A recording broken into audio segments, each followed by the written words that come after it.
Okay, so it's been a smidge over 2 weeks, and the apple scrap vinegar is done with the setting part of it, with the scraps inside of it. So now we're going to strain the scraps, and then leave it set for 4 or so more weeks. And then, let me see, read my book here. Yep, 2 to 4 more weeks. And then that'll kind of like finish it off like it is. So let me show you what it looks like here. Okay, so you can see the vinegar here. I did it on October 2nd, jumping ahead of myself. I did stir it occasionally, but you know, it was just water, sugar, and apple scraps. So you can see how it's kind of getting to be the vinegary color.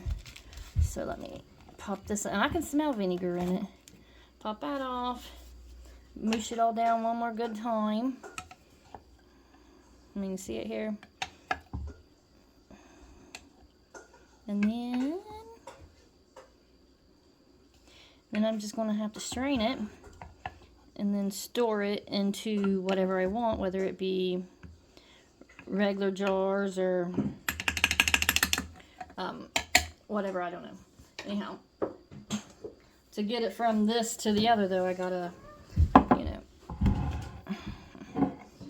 got my little glass, got my flour sack to help catch and strain. You can tell this thing's well used. So I'm just going to pour it through.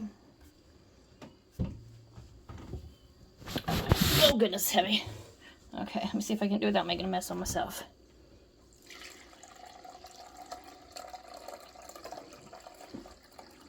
Honestly, I could probably do this to the jar, but we'll see.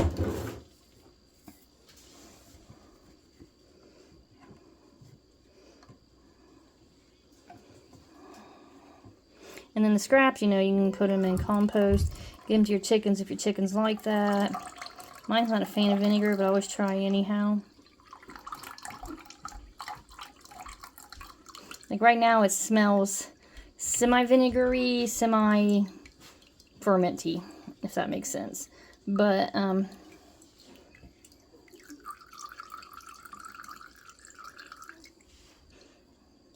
in a couple more weeks, I'll just check in on it here and there. In a couple more weeks, it will smell straight up vinegar, taste straight up vinegar, and look like apple vinegar. There's some little bit of stuff that come out from the apples. That looks like applesauce. Let me see here. I don't really know how much. I'm going to do 10 cups. That's probably a couple good quarts. Oop. Anyhow, I'm going to get this here strained out, and I'll show you when it's all finished up. You don't care to watch it this whole time. Okay, so you can see I got 2 and a piece of quarts, and we're dumping the scraps now out to chickens. When I say we, I mean I'm having my daughter do that. So we're going to wash that jar back out, and then I'm going to put all of this into one jar just so hopefully a mother can develop and everything can just be all in one and not setting everywhere with vinegar makes and then lots of confusion and checking. So anyhow, that's what we got out of that. So it's probably close to 9-ish cups out of the 10 that we put in there, so that ain't too shabby because, you know, the apples is going to absorb some of it. So there's that, and I'll get it all into one. Okay, so the big jar is back and clean. So I'm going to run this through one more time. So I did see some floaties in that one there. Now, if I had a better setup with this, you know, putting it into one bigger bowl and all that there stuff, I probably would have tried and pressed the scraps more. But, you know, it kind of is what it is here. But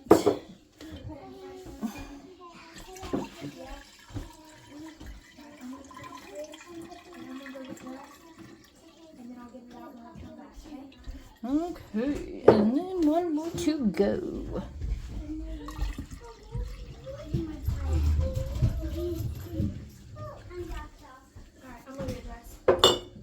Okay, so you can see, not too shabby at all. Wasn't much caught in there in that go around.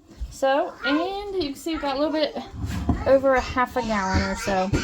So all you gotta do now is put the same cloth back on and put it back on the storage for 2 to 4 more weeks. And then you pretty much just ignore it now. I mean, literally. Just ignore it and you'll have vinegar. So, and I think I am going to try to figure out and do the testing on the pH on this just to see if it is good for canning. So when the time comes in 4 weeks or so, we'll take her from there. But otherwise, there's some strained apple scrap vinegar.